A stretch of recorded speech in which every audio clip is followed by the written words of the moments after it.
जय हिंद दोस्तों, स्वागत है आप सभी का आपके अपने YouTube चैनल STM क्लासेस में। तो जैसा कि फ्रेंड्स हम लोग प्रीवियस ईयर पेपर सॉल्व कर रहे हैं क्लास 10th मैथमेटिक्स का, ठीक है।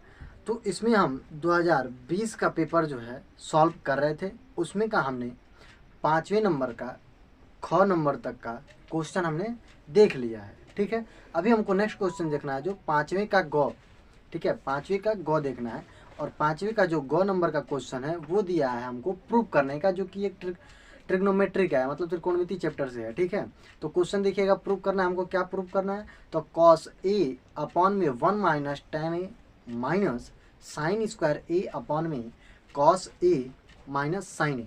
एक बार देख लीजिएगा, यहाँ पे क्वेश्चन आपको दिख रहा होगा क्या है जो क्वेश्चन हमको प्रूव करना है, और इक्वल में लाना है हमको कॉस ए प्लस साइन ए, ठीक है। यहाँ तक क्लियर है। अब हमको कैसे इसको प्रूव करना है ये हमको देखना है। तो देखिएगा, मैं यहाँ पे दिखा रहा हूँ आपको कैसे इसको हम प्रूव कर सकते हैं। एकदम इजी है पूरा, ठीक है। क्या है क्वेश्चन? तो क्वेश्चन नंबर है 5 है ना। इसको हमें क्या करना है? प्रूव करना है। Prove that cos A 1 minus ten cos A upon में 1 माइनस टेन ए माइनस साइन स्क्वायर ए अपॉन में कॉस ए माइनस साइन ए, ये हमको क्या करना है? प्रूव करना है। किसके equal? Sign A plus cos A, इसके इक्वल हमको क्या करना है? प्रूव करना है, ठीक है। तो ये हमको प्रूव करना है। सॉरी, ये कॉस ए साइन ए, इससे कोई इश्यू है नहीं। कॉस आगे रहे साइन पीछे रहे, जोड़ना ही है, उसमें कोई दिक्कत नहीं। अब हम सॉल्व करेंगे लेफ्ट हैंड साइड से, ठीक है। तो मैं यहाँ पे लेफ्ट हैंड साइड नोट करता हूँ। लेफ्ट हैंड साइड है क्या हमारा? तो ये है कॉस ए अपॉन में 1 माइनस टेन ए माइनस, यहाँ आपका दिया है sine square A upon cos A minus sine ए, ठीक है। यहाँ तक कोई इशू नहीं। अभी हमने क्या किया है? बस लेफ्ट हैंड साइड को नोट कर दिया। अभी यहाँ पे देखिए, ये कॉस में है, ये साइन में है, ये कॉस और साइन में है नीचे, ठीक है। यहाँ टेन में दिया है और इधर जो हमको लाना है वो कॉस और साइन में लाना है। तो जाहिर सी बात है, हमको क्या पता चल रहा है कि हमको टेन को जो है वो साइन और कॉस में बदलना है। बात क्लियर हो रहा है? हमको टेन को जो है साइन और कॉस में बदलना है, क्योंकि हमको लाना क्या है? साइन और कॉस में ही लाना है। तो बदल लो पहले। तो यहाँ ऊपर तो कॉस ए है अपॉन में, नीचे 1 माइनस टेन को हम लिख सकते हैं क्या? साइन ए अपॉन में कॉस ए। टेन ए बराबर आपको फॉर्मूला मालूम है, sign A upon cos A, ठीक है। माइनस में यहाँ क्या हम लिख सकते हैं? साइन स्क्वायर ए अपॉन में कॉस ए माइनस साइन ए, ठीक। अभी आगे देखिए, यहाँ पे कॉस ए अपॉन में हम इसको क्या कर दें? एलसीएम यहाँ ले सकते हैं क्या? यहाँ 1/1 है, तो एलसीएम लेंगे 1 और कॉस का, वो क्या होगा? एलसीएम जो आएगा वो आएगा कॉस ए, ठीक है।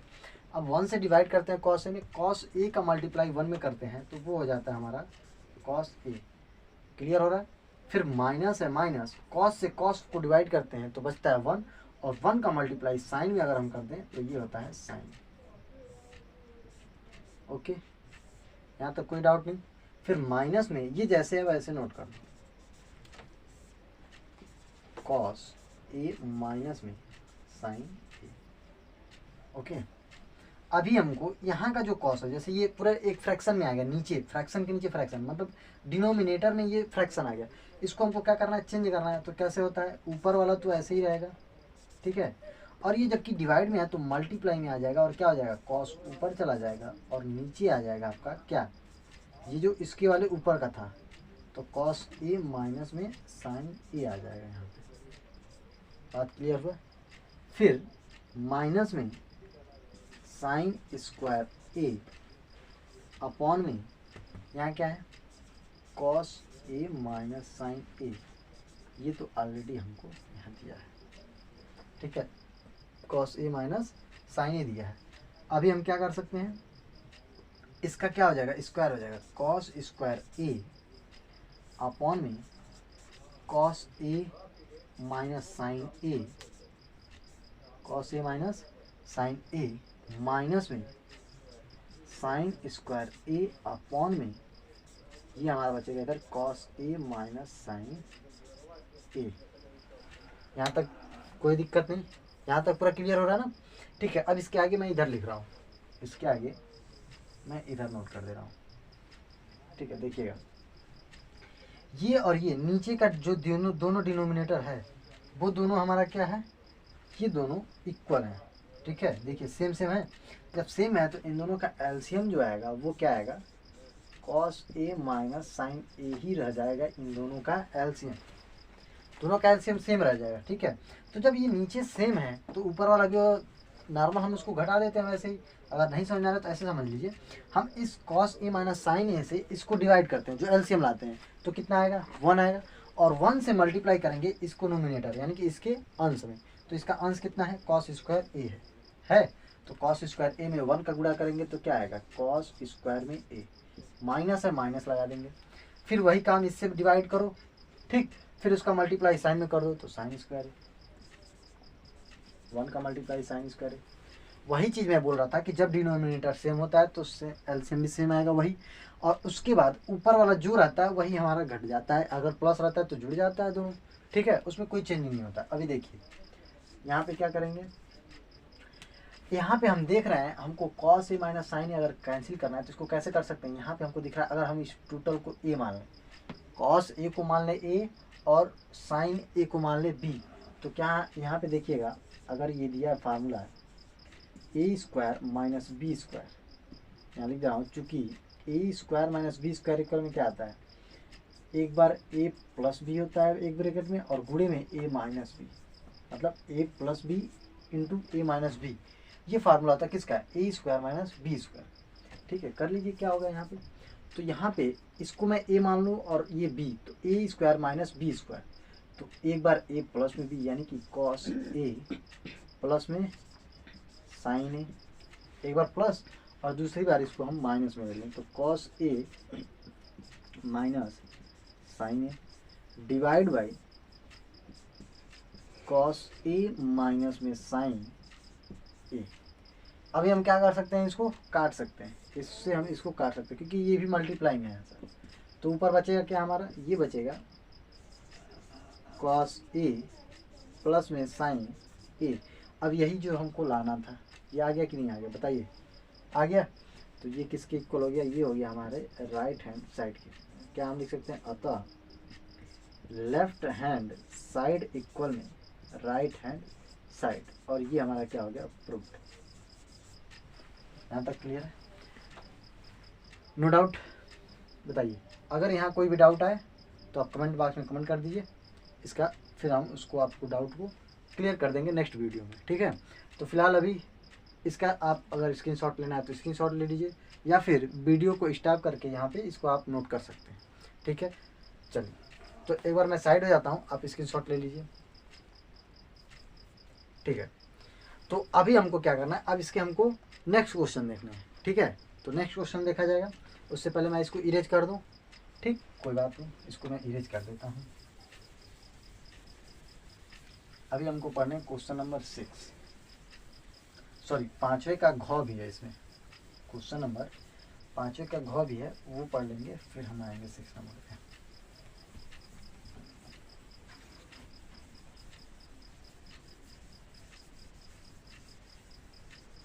पाँचवें के घ कोई बहुत ज़्यादा कठिन नहीं है और बहुत ज़्यादा आसान भी नहीं है, फिलहाल सही है।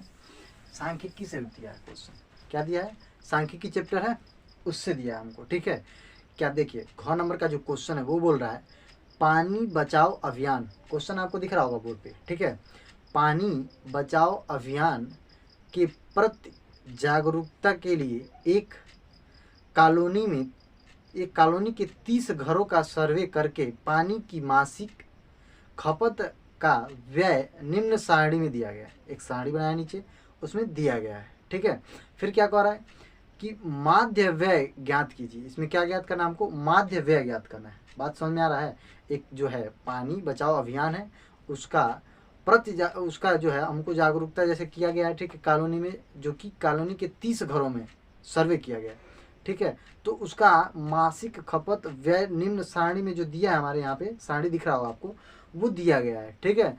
तो उसका हमसे पूछा है कि माध्य व्यय, माध्य कैसे निकालते हैं, माध्य आप सीखे होंगे कैसे निकालते हैं, ठीक है। तो यहाँ पे सॉरी, माध्य को हम निकालेंगे, ठीक है। तो पहले जो सारणी में दिया है वो नोट कर लेते हैं। पहले सारणी में क्या दिया है, व्यय दिया है रुपए में, और उसके बाद घरों की संख्या दिया है। तो मैं यहाँ लिख दे रहा हूँ व्यय, इसको मैं इरेज ही कर देता हूँ क्योंकि सारणी हमको बनानी है।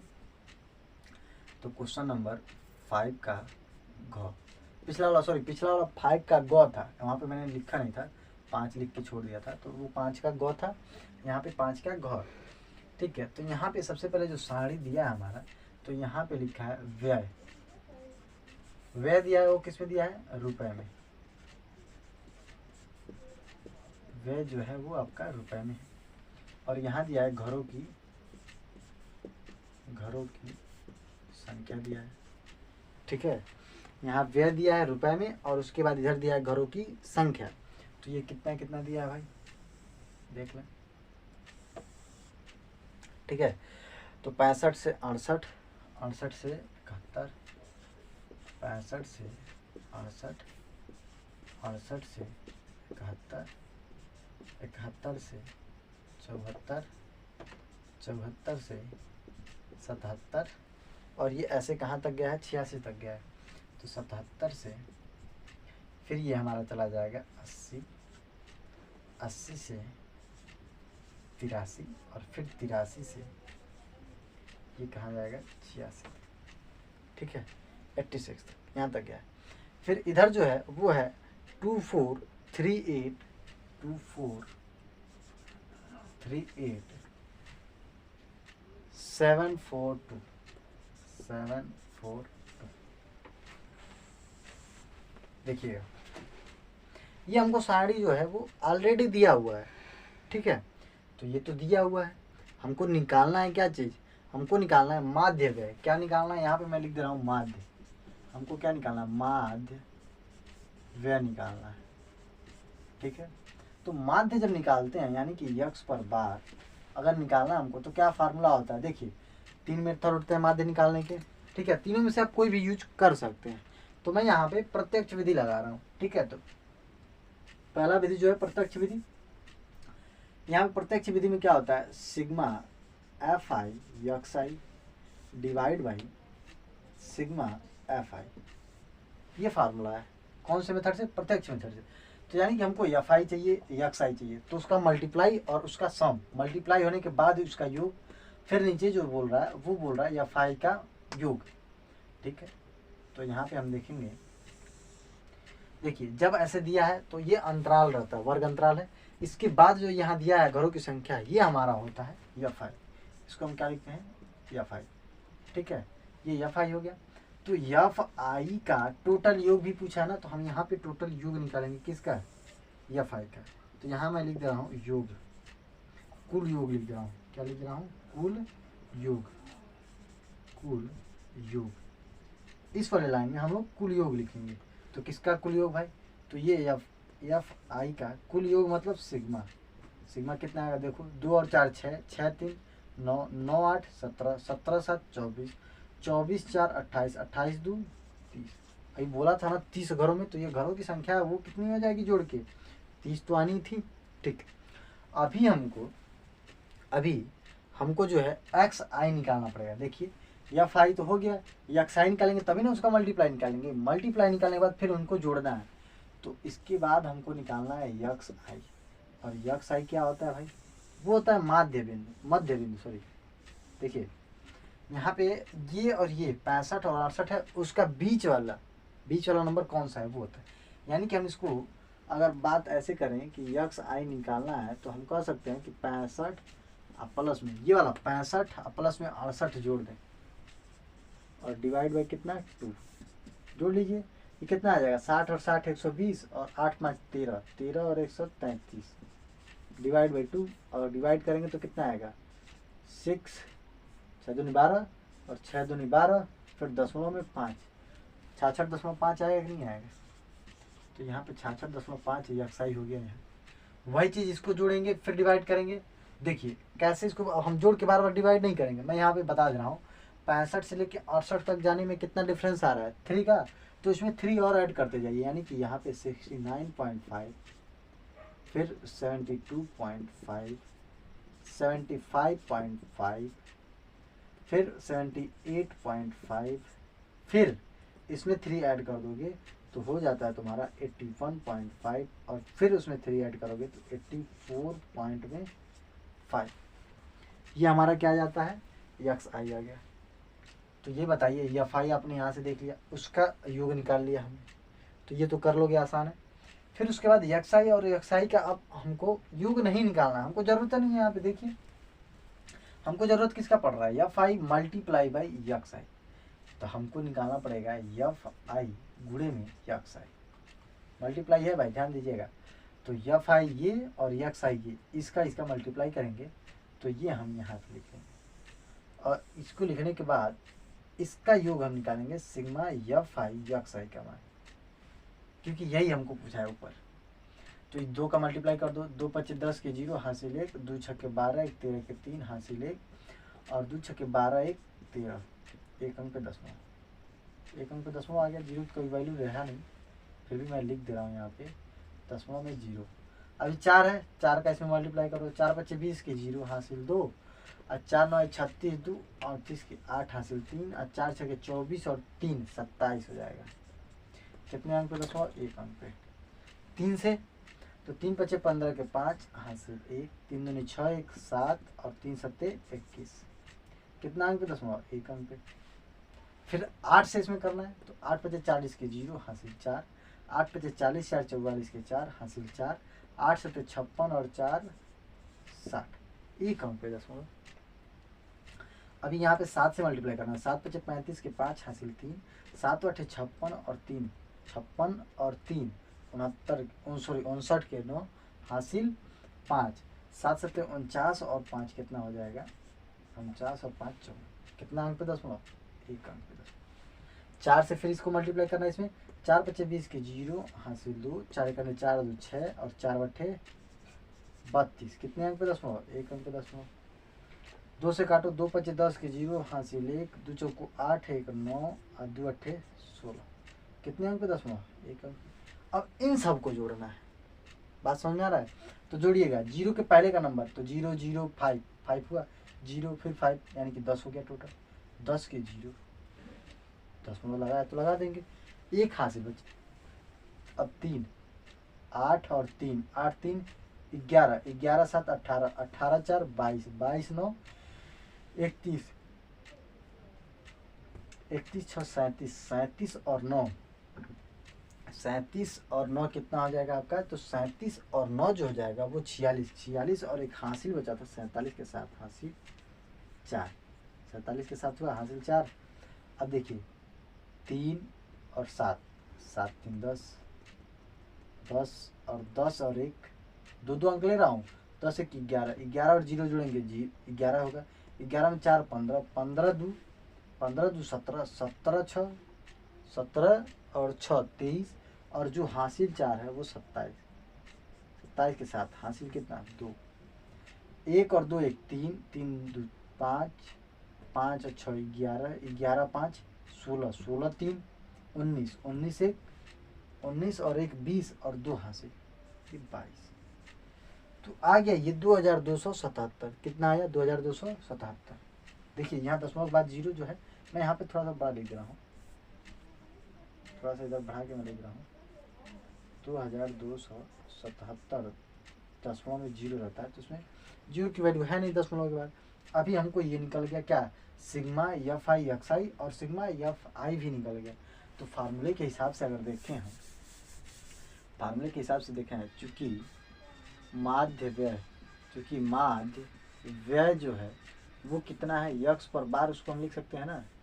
तो इसके इक्वल क्या हमारा आ रहा है formula? Sigma F I x I divide by sigma F I.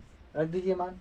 इस सिग्मा एफ आई एक्स आई का मान जो है 2277 है, 2277 डिवाइड बाई, यहाँ जो है एफ आई का टोटल सम जो है वो 30 आ रहा है। 30 से भाग दे लो। 30 से अगर हम भाग दे लें किस में, 2277 में, 30 से भाग देंगे कितनी बार जाएगा, 7 बार देखते हैं। तो 7 का जीरो में करोगे 0, और 7 तरीके 210, 7 बार में इतना आएगा। ये क्या बचेगा 7, और यहाँ से बचेगा 1, 17 बचा। 7 उतरेगा, अभी कितनी बार जाएगा भाई, अभी कितनी बार जा सकता है। तो देखो 0 को भूल जाओ तो 1 अंक इधर छोड़ दो, 1 अंक यहाँ। 3 से भाग दो, ऐसा कि 17 है, 17 से कम, तो 5 बार जा रहा है ना, 5 बार लगेंगे।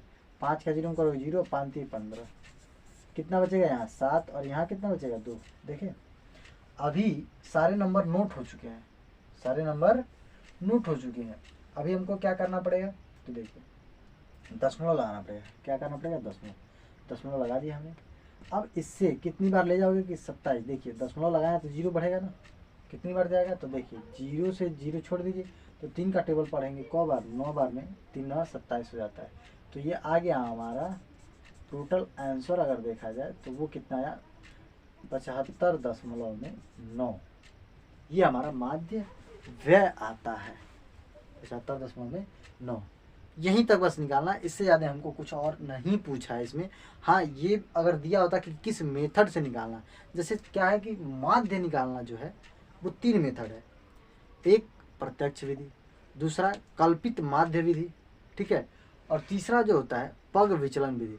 तो ये मैंने जो निकाला वो निकाला हमने प्रत्यक्ष माध्य विधि, प्रत्यक्ष विधि से। कौन से विधि से, प्रत्यक्ष विधि से, है ना, क्योंकि ये किस विधि से है, प्रत्यक्ष विधि से। ठीक है, यहाँ तक क्लियर है। तो इसको एक बार आप लोग स्क्रीनशॉट ले लीजिए। थोड़ा मैं साइड में हो जाता हूँ, फिर उसके बाद हम लोग आगे पढ़ेंगे। ठीक है, हो गया। तो चलिए अभी आगे देखते हैं। अब हम यहाँ से शुरू करेंगे क्वेश्चन नंबर 6। और आज हम क्वेश्चन नंबर 6 का एक क्वेश्चन सॉल्व कर लेते हैं, बाकी क्वेश्चंस अगले वीडियो में देख लेंगे। ठीक है, तो यहाँ पे पहले 6 नंबर का क्वेश्चन, जो क नंबर का क्या है क्वेश्चन वो दिखा देता हूँ मैं आपको। ठीक है, चलिए तो यहाँ पे जो 6 नंबर का क्वेश्चन है उसको हम लोग देख लेते हैं क्या ये दिया है क्वेश्चन।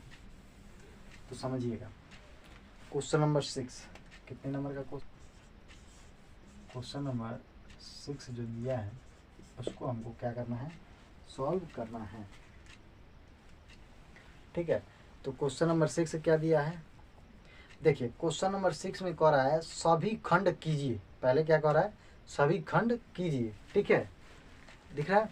फिर उसके बाद क्वेश्चन 6 का क जो दिया है वो कह रहा है 2 अंकों की संख्या में, 2 अंकों की संख्या में दहाई का अंक इकाई के अंक का 3 गुना है। 2 अंक का कोई संख्या है, उसमें जो दहाई का अंक होगा वो इकाई के अंक से 3 गुना है। बात समझ में आ रहा है। ठीक है, यदि संख्या में से 54 घटा दिया जाए, अगर जो पहले संख्या है उसमें से 54 घटा दें तो वो संख्या जो था पहले उसका अंक पलट जाएगा, मतलब दहाई वाला इकाई पे, इकाई वाला दहाई पे आ जाएगा। बात समझ में आता है। तो वो कह रहा है कि संख्या हमको ज्ञात कीजिए। तो सबसे पहले देखिए पहला लाइन क्या बोल रहा है, 2 अंकों की संख्या में दहाई का अंक जो होगा वो इकाई से कितना 3 गुना है। तो ये बताइए हमको मानना किसका पड़ेगा, इकाई का अंक मानेंगे तभी ना उसका 3 गुना करेंगे तो दहाई वाला मिलेगा। तो हमको मानना पड़ेगा इकाई का अंक। किसका अंक मानना पड़ेगा, तो सबसे पहले मैं मान ले रहा हूँ, तो ऐसे मानना दोनों में मान ले रहा हूँ। ठीक है, उसके बाद हम इकाई और दहाई का अंक रख लेंगे, 2 समीकरण बना लेंगे। तो मैं यहाँ पे मान ले रहा हूँ, माना संख्या का लिख रहा हूँ का, माना संख्या का इकाई अंक यक्स तथा दहाई अंक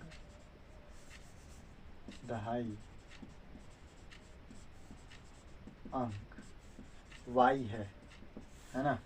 इसलिए संख्या बराबर कितना आएगा, देखिए जो इकाई पर आता है उसमें 1 बार गुणा होता है, और जो दहाई पर आता है उसमें 10 का, तो यानी कि 10y हो जाएगा, 10 गुना हो जाएगा y का, अब प्लस में यक्स। ये हमारा संख्या इस टाइम प्रेजेंट में है, घटाने उठाने से पहले ये संख्या है। अब कह रहा है इसमें से अगर आप 54 घटा दें, इसमें से 54 घटा दें तो संख्या पलट जाएगा। तो मैं यहाँ लिख दे रहा हूँ प्रश्नानुसार। किसके अनुसार? प्रश्नानुसार। हाँ, उससे पहले एक चीज छूट गया हम लोग का। क्वेश्चन ये भी कह रहा है हमको कि जो दहाई का अंक है वो इकाई के अंक से कितना गुना? 3 गुना अधिक है। एक बार देख लीजिए, कह रहा 2 अंकों की संख्या में दहाई का अंक, कहाँ का अंक? दहाई का अंक इकाई के अंक का 3 गुना है। यानी कि दहाई का अंक कौन है? y ही तो है दहाई के अंक पे। तो यहाँ मैं लिख दे रहा हूँ तथा y का जो मान है वो इकाई का 3 गुना है। इकाई ये है तो यक्ष का 3 गुना है। यहाँ तक क्लियर है? यक्ष का 3 गुना है। तो ये हमारा 2 इक्वेशन बन रहा है। एक तो ये इक्वेशन बन रहा है, ये इक्वेशन मैं बना दे रहा हूँ समीकरण नंबर 1। ठीक है, क्लियर? अभी प्रश्नानुसार क्या कर रहा है? प्रश्न ये कह रहा है कि जो पुरानी वाली संख्या है, ये जो पुरानी वाली संख्या है 10y प्लस में यक्ष, इसमें से अगर हम 54 को घटा दें तो ये संख्या जो है, आंसर जो आएगा वो पहले वाली संख्या का उल्टा हो जाएगा। मतलब यक्ष वाला चला जाएगा दहाई पे और दहाई वाला y जो चला जाएगा वो इकाई पे। मतलब दहाई पे आ जाएगा यक्ष तो 10 गुना और प्लस इकाई पे आ जाएगा y, तो ये 1 गुना। अब इसको हमको सॉल्व करना है और यहाँ से देखिए एक समीकरण ये और इसको भी बनाएंगे, अभी सॉल्व करेंगे तो एक समीकरण यहाँ से आएगा जो कि हमको दोनों का आंसर मिल जाएगा यक्ष और y का। तो कैसे निकालेंगे? देखिए, इसका तो पहले हम तोड़ करेंगे। 10y प्लस में यक्ष माइनस में 54 बराबर में 10 यक्ष प्लस में y। तो हम क्या करेंगे? यक्ष और y वाले को एक साइड और 54 नंबर जो केवल है उसको एक साइड कर देते हैं। तो यहाँ 10y प्लस में यक्ष और 10 यक्ष इधर आएगा तो माइनस में 10 यक्ष हो जाएगा, क्योंकि प्लस 10 है तो इधर माइनस, प्लस y है इधर आके माइनस y और बराबर में इधर 54 माइनस में उधर जाके प्लस में हो सकता है। अभी हम क्या देख रहे हैं? तो यहाँ 10y और माइनस y, 10 में से y को घटाना है तो कितना बचेगा? 9y बचेगा। यहाँ प्लस x है माइनस 10y, तो माइनस वाला बड़ा है तो माइनस, और 10 में से 1 घटेगा तो ये 9x हो जाएगा। इक्वल में कितना आएगा? 54। आ रहा है कि नहीं आ रहा है? यहाँ तक आ रहा है भाई? तो देखिएगा यहाँ पे क्या करेंगे, y का केवल वैल्यू चाहिए हमको। ठीक है, तो मैं ये कह रहा हूँ कि y का वैल्यू चाहिए, और सॉरी यहाँ पे हमको क्या करना है? y और x निकालना है ना। तो 9 यहाँ कॉमन आ रहा है। क्या आ रहा है कॉमन? 9। तो 9 कॉमन लेने केवल y माइनस 9 यहाँ से कॉमन हो जाएगा तो x बचेगा केवल बराबर में 54। तो देखिएगा यहाँ y माइनस x रहने दें, 9 को इधर भेजें, 9 को इधर मल्टीप्लाई में इधर जाएगा डिवाइड, तो क्या आएगा? 54 बटे में 9। तो कितना आएगा बताइए? तो y माइनस x बराबर 9 से आप भाग दें 54 में तो कितना जाएगा? 9 छः 54। तो x माइनस वाई इक्वल में ये 6 बना समीकरण नंबर 2। अब चाहो तो कैसे भी सॉल्व कर सकते हो, प्रतिस्थापन विधि चाहे कोई भी। तो मैं कह रहा हूँ कि y का जो मान दिया है 3x वही उठा के बस रख दें। तो मैं यहाँ रख दे रहा हूँ। अब y के जवाब पे कितना जाएगा? 3x माइनस x बराबर 6। ये क्यों? ये कहाँ से लिए हम? तो ये लिए हैं समीकरण नंबर 1 से। समीकरण नंबर 1 से, तो 1 से क्या लिए हो भाई? तो 1 से लिए ये y इक्वल में 3x। बात समझ में आया? अभी देखिए, ये 3x में से x को घटाना है, 3x में से x को घटाना है तो को x बचेगा? 3 गो था पहले, उसमें से 1 घटा दो तो 2 गो बचेगा बराबर में 6। ठीक है, अभी इधर मैं लिख रहा हूँ बाकी, क्योंकि अभी y का भी मान निकालना ही है। अब देखिए इधर x का वैल्यू निकालने के लिए, x इक्वल में x की वैल्यू निकालने के लिए ये 2 जो है मल्टीप्लाई में आया है तो उसको इधर भेजेंगे तो कितना आएगा? 6 डिवाइड हो जाएगा, उधर मल्टीप्लाई 2 का था इधर आके डिवाइड, तो क्या हो गया? देखो x इक्वल में 6 में 2 से भाग देंगे 3। x का वैल्यू तो आ गया, x का वैल्यू वो तो आ गया, y का वैल्यू अभी निकालना बाकी है। तो देखिए या तो इसमें रख दीजिए या इसमें रख दीजिए, 2 वाले में। तो मैं कह रहा हूँ पहले वाले में आसान है, लिख रहा हूँ समीकरण 1 से। तो समीकरण 1 क्या है? y इक्वल में 3x। अब y का मान निकालना है। 3x 3 गुणे में x यहाँ पे ये वाला 3 आएगा, 3 तो वो ऑलरेडी है, अभी ये है। तो y इक्वल में 3 3 या 9। तो x की वैल्यू 3 और y का वैल्यू 9। समझ में आया? अब हमको वह अभिष्ट संख्या पूछा है तो लिखेंगे, इसलिए अभिष्ट संख्या अभिष्ट संख्या बराबर क्या, y सॉरी 10y प्लस में यक्स, यही अभिष्ट संख्या माने है ना।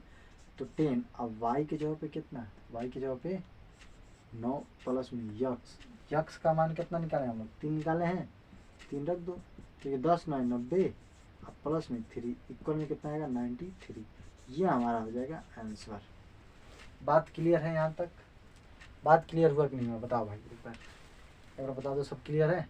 तो ऐसे हमको क्वेश्चंस लगाने हैं, इसी तरह से हम प्रीवियस ईयर पेपर में भी आएगा, और ऐसे ही सेम स्टेप बाय स्टेप लगाओगे तो आपको बहुत बढ़िया, बहुत ज़बरदस्त रिजल्ट आने की संभावना रहेगी। बस आपको सही से लगाना है, साफ साफ लिखना है, ठीक है।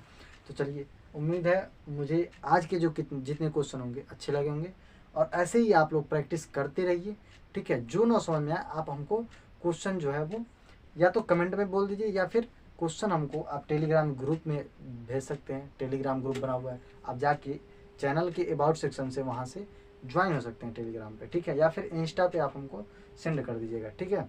इंस्टा पे जो है वो है STM क्लासेस, यहाँ पे इंस्टा की आईडी लिख रहा हूँ @STM क्लासेस, तो वहाँ भी आप सेंड कर देंगे तो मैं उसको सॉल्व कर दूंगा, ठीक है। तो चलिए, अभी फ़िलहाल आज के लिए इतना ही।